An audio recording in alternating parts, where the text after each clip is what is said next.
You're listening to the Fertility Docs Uncensored podcast, featuring insight on all things fertility from some of the top-rated doctors around America. Whether you're struggling to conceive or just planning for your future family, we're here to guide you every step of the way. Hello, this is Dr. Carrie Bedient with Fertility Docs Uncensored.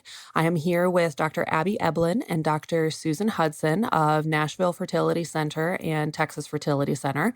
And I am from the Fertility Center of Las Vegas. And we are here to talk about fertility and all of the glorious tests and procedures and consults and things that lead up to it. But first, just wanted to see what surprising things have happened to you guys over the course of your years, whether that is personal or professional. Like, what things have just kind of fallen out of the sky in your lap that were fortuitous, fun things?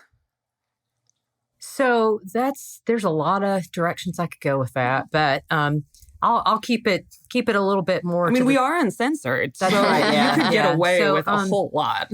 So something really interesting that happened to me, or fun that happened to me, that just kind of fell out of the sky is for several years, my husband and I would go around Christmas time to New York City to see the lights. And it was just a really kind of magical time. And every time we would go, and this was when David Letterman was still filming, every time we would go, we would, try and call the number that you called to try and get tickets. And you had to call in a certain span of time. And, we would start immediately and never could get through. And so finally on the third time we went, when David Letterman was just in the last few months of doing the Late Show, we were in Times Square. We'd just come out of a play that we had been to.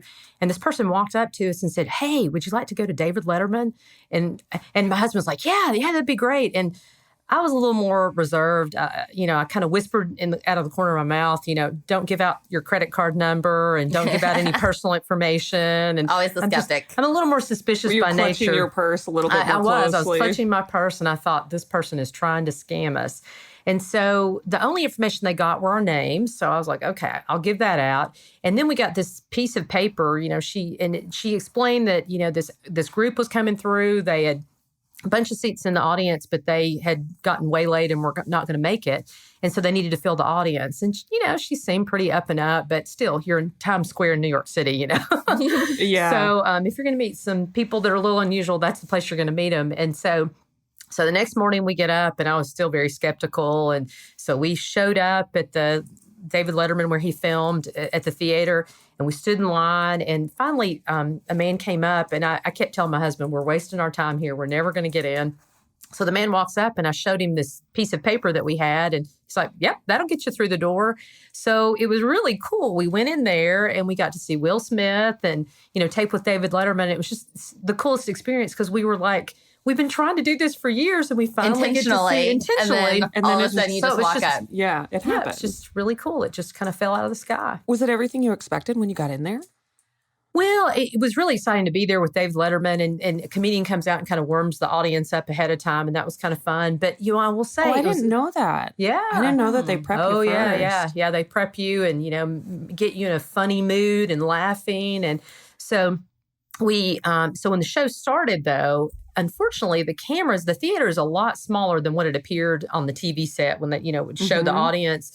It's a lot smaller. And so when you look for David Letterman, it was really hard to see him behind all the cameras, and you had to sort of look around the corner to see the guests that he was interviewing. So it didn't feel like you were kind of right there in the middle of it in the way you felt when, you watch it on TV. Mm-hmm. But it was a little different. It was a cool thing. We were talking about bucket list items the other day, and that was, I guess, kind of one of my bucket list things. You kicked the bucket. I kicked the bucket. Yeah, exactly. Yeah. That's awesome. I love going to New York. I love visiting.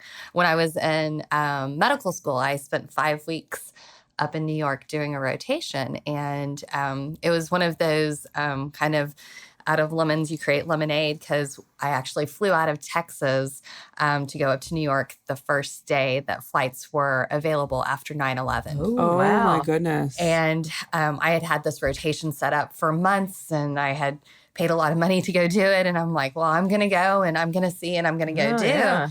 And it was. So you were flying into New York City. I was flying into New York City the first day. Scary time, yeah. And it was very interesting to see, New Yorkers at that point in time. And the city was obviously very somber and everything like that. But as I was trying to make the most of everything, because a lot of people had canceled reservations and canceled tickets, for me, it was an amazing time to go there because I was able to get front row seats at Broadway productions. And we would be walking around town and be like, oh, let's go see if we can get reservations at blank place, somewhere that you normally would have to have reservations months in advance. And there would be yeah, we can seat you in 15 minutes. Oh, wow. And, so it was a great time for me to visit, though it was obviously a really sad time for the country, and the city itself. Yeah. Well, it's such an interesting comparison between expectation and reality of you expect to get tickets when you call a million times and you expect to be turned down, and then you get to the actual place and all of a sudden it works out just the way it should. So it's kind of like fertility sometimes. I was going to say, on that note, expectations and reality. On that note, expectations and reality. So when a patient walks into your office, she or he calls and says, okay, I want to talk with the famous Dr. Eblen, Dr. Hudson. And they get there and they fill out their paperwork and they do all the normal front desk crap, usually more associated with insurance than anything else. Once they get into your office, what happens? What's standard practice at your guys' offices? Usually when they first get there, they meet with my nurse and we do the usual kind of blood pressure, pulse, vital sign kind of thing on the female patient. And then we have a consult room. So a fairly small room. We kind of sit and talk for a little bit. And I really honestly just try and get to know them a little bit at first because, it'll be interesting to hear your viewpoint. I think patients, when they first get to the office, or many of them are really worried and scared. And, I don't know what they're expecting, but I think, they probably know they're going to be sharing a lot of personal information that maybe they've not shared with anyone else. Mm-hmm. And so I think it's really challenging for them just to get through the door. I mean, what do you think, Susan? How does it work in your office? So we do things a little bit different. So, we do the normal front desk thing where you have to fill out all your paperwork. Unfortunately, I think that's, the reality of medicine. But as soon as they finish that, I actually go out to the lobby and get the patient myself. I recognize that just taking their first step into the fertility doctor's office, they've already surpassed 90% of the people out there in courage, because that's a big step. And so I go and personally bring them back to my office. And my office looks more like a living room than it does a doctor's office. It's, bright colors and cushy couch. And, I always tell people that I know nobody actually really wants to come and see me. Yes. But I want to try to make it as comfortable as possible. And then we do something similar, is kind of sit down and talk and kind of find out what brings them. Because, people have all kinds of reasons of wanting to come to the fertility doctor. Sometimes it's to get treatment. Sometimes it's to get answers. And sometimes it's just they need to talk. And so we kind of go through that, kind of go over medical history and that type of thing. What about you, Carrie? Pretty similar. I also see patients in my personal office. And so it's not quite big enough to be a living room, although I do joke with my staff, or my staff teases me is probably the better way to explain that one, that the chairs that I have in my office, they're these big, comfy white chairs. And I have had so many people call after sitting down in them with a spontaneous positive pregnancy test that my staff warns each other, don't go sit on Bedient's chairs. Oh, wow. If you don't want any extra action happening in your life. And so they come back and they're in my office and we do all the normal first date stuff and go through their history and ask all the nitty-gritty questions about not only what medical history do you have and what do you see a doctor for, or should you see a doctor for, and history and medications and all of that. But we start to talk about, what are your periods like? And if they've got a male partner, does he have difficulty getting an erection? Has he ever been on testosterone or any exposures? And all of the routine questions with him, and just really start to go through the history. And a lot of times I find that the patients are very relieved to have someone just listen, because we have usually at least 30 minutes, which in these days is unheard of to get to spend with a doctor to sit down and go through their history and don't really shy away. If it takes longer to get that information out, we take longer. And so how do you think your male patients typically respond to you? Do they seem really excited to be there, or do they seem a little worried? Or what's the typical male response when you bring, because I think most of us, I see a husband and wife together or partners together, basically. I think, so I also see pretty much partners together. I prefer to, given the option, because that gives me more of a full story. But I have yet to see any guy who's super excited to be in the office. Yeah, that's my typical response too. I just want to make sure that was yours and not something to do with me personally. Yeah. No. I'm pretty sure that as much as the women don't want to be there, the men don't want to be there even more because they know what is expected of them. And ultimately with respect to testing, because for the guys, my routine is to order a semen analysis as well as some blood work to make sure that there's no infections. And a lot of the guys come in and they're like, do I need to collect now? Am I doing that here? And I'm like, no, you are not doing anything of that sort in my personal office. We have separate collection rooms for that, but you are not. You just keep it in your pants, sir.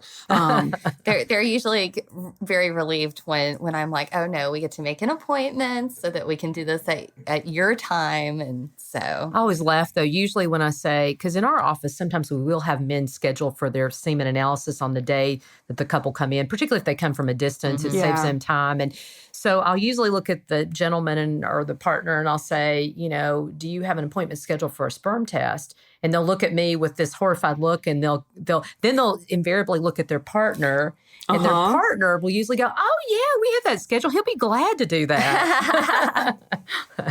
And many times he will do that, but it's very, I think it's a very nerve-wracking. The emotions associated with it are not necessarily glad or happy to. It's he will do it. He knows what's expected. Well, and I think women tend to be more comfortable in a gynecologist office, and men, for obvious reasons, just aren't. And they typically don't see doctors very often either, unless they've got a cold or they really have a problem. And so I think sometimes it just feels even more foreign to the male patients that we see than the female patients sometimes. I think women grow up knowing more about preventative health care. And, we learn about having to go get our pap smears and the expectations for normal health. Exactly. And I don't necessarily think that men in our society really focus on preventative care and going to see your doctor on an annual basis quite as much as women do. Do you order anything else routinely for your guys besides a semen analysis and maybe some blood work? I usually start with that. And then depending on what those results are, sometimes we need to do additional testing. Even with the semen analysis, if the first semen analysis comes back concerning, I always tell the guys we never judge them based on a single semen analysis. That's a snapshot in time. And really it's a reflection of their life over the past almost 2.5 months. So, sometimes we end up needing to repeat that. We may have to do some additional blood tests or even some specialized tests looking at the sperm more specifically. And I always say, too, the sperm test is a little bit like your blood pressure. It's not exactly the same thing every single time a man leaves a sperm count, but it can fluctuate up and down, usually kind of around a baseline. If there's significant fluctuations, that's concerning them, but that's not very common, I think, for most of our, male patients. So what routine blood work do you do on your lady patients? Routine blood work I usually do is an anti-Mullerian hormone level, or AMH. And that's a hormone that really kind of looks at all the little tiny microscopic eggs that the patient has in her ovaries. We can also look with ultrasound to give us a little bit of an idea of the eggs that are available over the portion of the next few months. When we do ultrasounds, I tell patients when we look at their ovaries, we like to see around, 4 or 5 little tiny eggs that are sort of on the launching pad that may be ovulated over the next 2 to 3 months. And the AMH really reflects more the eggs that we can't see. It's kind of like looking at the tip of an iceberg. If you see a big tip on the iceberg, under the water, there's an even bigger iceberg. Same thing with the eggs. We like to see 4 or 5 per ovary, but we know that there's probably millions or thousands, at least millions below the surface. And that's kind of what the AMH looks at. So what about you, Susan? What do you do? So I generally do AMH with the FSH and estradiol. I kind of think of the AMH giving me more information on quantity, and the FSH, or follicle stimulating hormone, giving us more information about quality. And I know that this varies from practice to practice. I do that with almost all of my female patients. I know some places kind of do that depending on different ages. But we do that. And then I generally look at some other hormones, like making sure thyroid hormone is in check, making sure we don't have any positive antibodies floating around the blood that shouldn't be there. What other testing do you do, Carrie? So I have a lot of women who come in with testing from their gynecologist previously, and all the blood work, easy to accept, the day 3 FSH and estradiol levels, easy to accept. When they come in with an ultrasound, oftentimes I find that the ultrasound is complete for what the gynecologist tends to look for, but is not necessarily complete for what I look for with respect to that antral follicle count that Abby was talking about. So most of the time I end up having to repeat that in my office just because that's an integral part of information for what we need. Well, and I don't know if you have this experience as well, but it's amazing to me the number of things we find from doing an ultrasound on the first visit. Yeah. I mean, I've seen patients that have had really large benign tumors called myomas, and they didn't even know about them. And so things like that can really affect fertility as well. And especially when it comes to ultrasound, a live ultrasound gives you so much more information than the still images that we can get from somebody else's office or just the report. I find that oftentimes I even diagnose septums or divisions of the uterus that can be repaired that improve fertility that have never been picked up. Yeah, I really have a hard time reading an ultrasound report. And there is some information you can get from it, but it is true. Doing an ultrasound yourself in the office, you get so much more information. Yeah. Do you do any genetic testing? We offer pan-ethnic carrier screening, and so everybody has 2 copies of genes. So what does that mean, pan-ethnic? Pan-ethnic. So what that means is we don't care what you look like or who or where you think you come from. Because most of us don't know. Because most of us truly don't know. And one thing that a lot of people don't realize, they're like, well, my family is very well delineated. We know that we came over on the Mayflower or at this time, or my family origins are very clearly everybody came from X country. And what most people don't realize is that throughout the centuries, there is a very clear 15% incidence of non-paternity. Meaning, Ooh, I didn't know that. 15% of us think we know who our fathers or ancestors are, and We're we wrong. don't. We don't. And it's either the milkman or somebody else, because before there was all this fancy fertility treatment, women took care of particularly male infertility on their own. And so that is something that we always offer, the pan-ethnic carrier screening, because traditionally, when I started residency, the thought was, okay, for African-American patients, you're going to screen them for sickle cell disease. For your Caucasian patients, you screen them for cystic fibrosis. And you divide things up based on where somebody's family origins are. But most of us don't truly know that. And as these screening tests have become more available, we can screen for quite a bit more. And so what was standard of care when I was a resident of checking cystic fibrosis, sickle cell, and maybe 1 or 2 other things, now our panel looks at over 250 different diseases. And I think it's important to note we can do it a lot more inexpensively than just doing one test, 8 or 10 years ago. Absolutely. So it makes more sense cost-wise to look at lots of different things. And I'm just curious, talking about that test, how often do you find that patients you screen carry something, some condition? At least 50 to 60% of the time, especially on these expanded carrier panels that we have, over 200 tests. I always tell my patients that about half of people are going to be carriers. Now, most of these diseases that we're testing for have really no medical implications for them. But if they are a carrier, we definitely want to get their partner tested so that we can counsel them about what are the risks and benefits of different types of treatment. So I think that the carrier incidence is even higher, and it may be based on just the panel that we're running, given there's so many more tests and diseases they're looking for. But I would say probably at least 60 to 70. And part of that is because I go through all of the tests in our practice with our egg donors and sperm donors.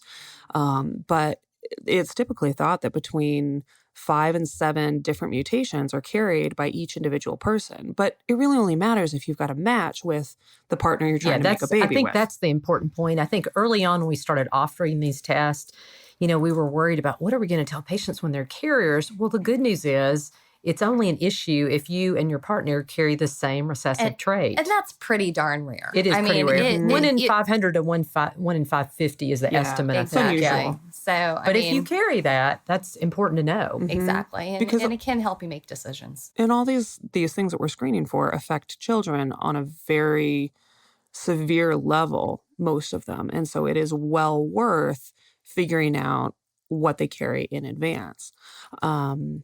Okay, so we've talked about carrier testing. We've talked about the egg reserve testing. What about the dreaded HSG? That's what I was just thinking, the tube testing. So HSG stands for? Hysterosalpingogram. Yep, and it's very similar in how it's phrased. So hystero or hist, the baseline of that is uterus. And not a coincidence that it's the same as hysteria because old school medicine. I thought that uterus made us crazy. Exactly. And the uterus doesn't produce hormones in the same way the ovaries do. So if you're really going to go down that road, it should be related to the ovaries. But that's like 3 other podcasts. So the hysterosalpingogram is a dye test. And both of you are looking at me like you have had personal experience and you could do without it. I was thinking the same thing. I've had one done. Have you had one done? I actually did not have one done. Oh, okay. But that was a choice I made at the time and kind of evaluated the risks and benefits. But HSGs are they're an important part of our evaluation. And, if you go and Google an HSG, generally there's all kinds of scary things about how painful it is and everything like that. And what I tell patients, and I'd like to hear, especially from personal experience from Abby, is that, first of all, some people are going to have some discomfort during the test and some people aren't. Generally, if you can take some NSAIDs, something like ibuprofen a little bit beforehand, that does help. And even if you do have cramping with it's short-lived. And so it's something that we need to go through. We get some really valuable information because if we're trying to do something non-invasive like IUIs or something like that, we need to make sure that the eggs and sperm can actually get to each other. Mm-hmm. So the purpose of the test, and we may have already said this, but just to be clear, the purpose of this test is to look at the uterine cavity, the place where the pregnancy would implant, and also to look at the fallopian tubes. And the fallopian tubes are kind of like tunnels that connect the egg and the sperm. And if both of the tunnels are blocked, then sperm and egg can't get together. And so it really is an important test. And as part of my infertility treatment several years ago, I had the test done. And, it was, what I tell patients, it was uncomfortable, but it was definitely something that was necessary and important. And, it really felt like really bad menstrual cramps for about 5 minutes. Right when the fluid, the dye goes into the uterus, it distends the uterus. And that's the part for me that was the worst. It really felt like really bad menstrual cramps. The dye spilled out. And then shortly thereafter, the pain really went away really quickly. Mm-hmm, mm-hmm. That's good. So it's, it's not a great test to have done, but I think it's a necessary evil is the way I say it. Absolutely. So besides looking for, obviously we're looking to see whether the tubes are open or not. And I always describe to my patients, I want to see little spaghetti noodles. Tubes are very delicate structures. They are very finicky and you want them to look like beautiful, really angel hair pasta coming out the big bulk of the uterus. But what else do you routinely look for on your HSGs?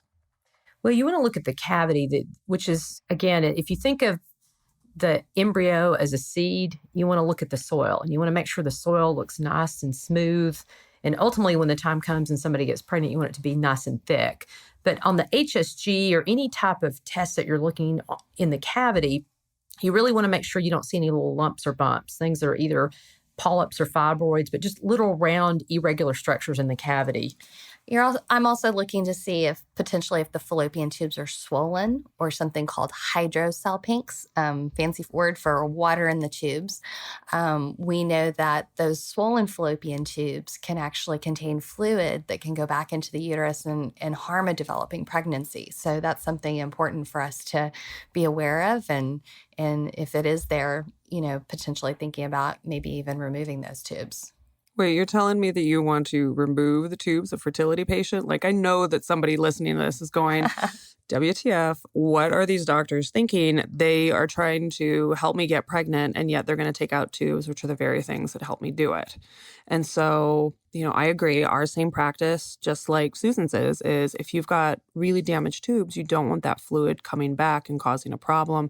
It increases the incidence of, it decreases the incidence of successful pregnancies after in vitro fertilization in particular. But by 50%. By 50%. It's huge. I mean, nothing except for smoking pretty much has that big of an impact. Mm-hmm. It's a gigantic thing.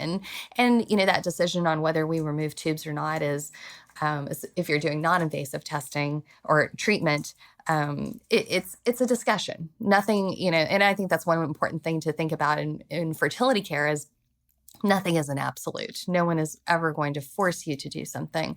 However, I do know that at most fertility clinics, if you are going to go towards IVF and you do have those swollen fallopian tubes, that could be a major roadblock for you moving forward. Well, and I certainly agree with everything you have said. In some patients that are not immediately ready to go to IVF, as long as they have one open tube, we'll try and do some procedures on them as long as we know they make an egg on that side. So, for example, if the left fallopian tube is open, they make an egg on the left side, then I think it's certainly reasonable to try to do some procedures in the office. And I've actually had pretty good success with a couple of patients I can think of that have gotten pregnant without going in surgically and removing that tube, at least not for the initial procedures that we do. Yeah. We just have to be real careful whenever that happens because we're worried about that risk of ectopic pregnancy as well, or a pregnancy in the wrong place. Yeah, once somebody gets pregnant, that's a very good point. We watch them really closely. We do hormone levels to make sure the hormone levels go up appropriately. And as early as we can, at about 5.5 weeks, we bring them in for ultrasound to really look and make sure that embryo has implanted in the right spot. Not in the fallopian tube. We do the same thing. We want to make sure that the HCG or the pregnancy hormone levels are essentially doubling. It doesn't have to actually be fully doubling, but close to that, and make sure they're going up appropriately. Because if we have somebody who has an ectopic or a tubal pregnancy, we want to know about that because most of the time we can treat it successfully with just medication and give the injection of methotrexate and save them a trip to the operating room, save them pain, save them, in many cases, save that tube and avoid some of the big problems that come with tubal pregnancies. But because our patient population is so high risk for that, we want to catch it very early on. Are there any other tests that you do to evaluate the inside of the uterus? So our office routinely looks at a sonohysterogram, not to be confused with a hysterosalpingogram or a general sonogram or a hysteroscopy. We also call this test a saline ultrasound to make it a little bit different. We call it the water ultrasound. Yeah, I say if you can't remember what it is, just call and say, we need to put water in my uterus. Yes. But the reason that we do that is what it is you take just a small amount of saline or salt water and put it inside the uterus. And the way that we do that is we very gently place a very thin catheter, like a very thin straw through the cervix, and put that water in and do a vaginal ultrasound. And what that allows us to do is open up the uterus enough to see what's inside. So the way that I describe it to patients is when you're getting a regular vaginal ultrasound, you're seeing the uterus, but when you're looking at the uterine lining, it's like looking at a peanut butter sandwich from the side. You can't tell if there's creamy or nutty peanut butter in there. But when you put that saline in, it's like peeling those two pieces of bread apart. I'm going to use that analogy. I like that. It works really well because people are like, oh, because as soon as you open it up with that saline a little bit, it's like peeling those two pieces of bread apart, separating them just enough to see, okay, are there nuts in there? Are there big chunks of strawberry in your strawberry jelly? Is there anything we need to pay attention to and take out? Because the HSG does pick that up, but it's not as reliable. It's not quite as good. Who are the patients that you do saline ultrasounds on? Well, typically, if we've done just a routine ultrasound on the initial visit and we're worried about that, we see things that look a little lumpy or bumpy. People who have previously had polyps in the past or fibroids or ones that we would typically do a saline sonogram on. How about you, Carrie? Who are some of the patients that you do a saline sonogram on? So we routinely do it on patients just as part of their evaluation because it gives us another point of contact so that we can actually talk to the patients and answer questions. And it also, we find very different results. When we compare our uterine results on our HSGs versus our sonohistograms, we pick up a lot more.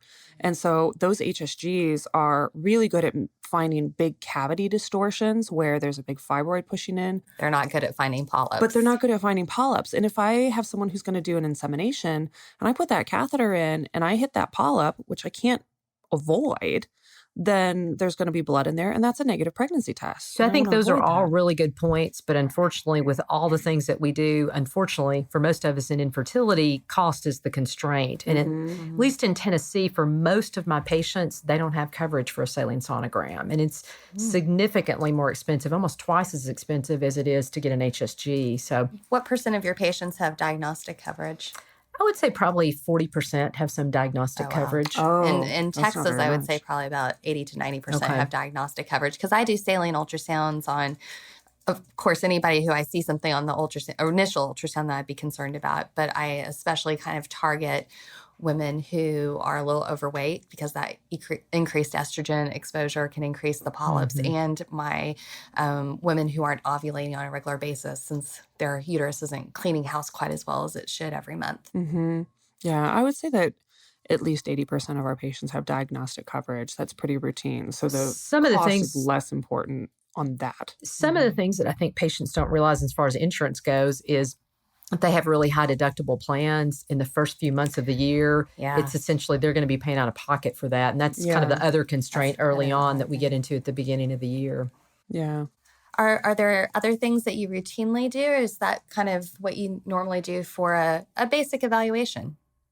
That's pretty much the basic evaluation. I think that's a basic evaluation. And, I think one important point is it doesn't hurt to come in and just talk because I always tell patients, my job is to educate you, to let you know what the options are. And then, it's your job to decide what you want to do. And I'll be happy to help in any way. But certainly I'm not going to push off on you something that I think you need to do. I'm just going to give you the options and kind of let you think about it. Yeah, absolutely. I think that, again, as we've said numerous times, there is power in that knowledge. And that's what we're here to do to help our patients. Would much rather they know rather than not know. So, all right. Well, thank you, ladies, both very much. It's always wonderful talking to you. It is such a treat and such a wonderful part of my day to sit down and actually have these kind of straightforward discussions because we don't often, when we go to our big meetings, we're talking about overall big concepts and minute details about physiology, but it's really nice just to sit down and go through the basics that we all take for granted, but hearing some of the nuances and just chat with our friends. This is fun. Absolutely. Absolutely. Well, thank you both very much. So we're sitting here with Dr. Susan Hudson from Texas Fertility Center and Dr. Abby Eblen from Nashville Fertility Center. I am Dr. Carrie Bedient from the Fertility Center of Las Vegas. We hope you all have a wonderful day and take care. We'll be back soon. See y'all soon. Bye. See you later.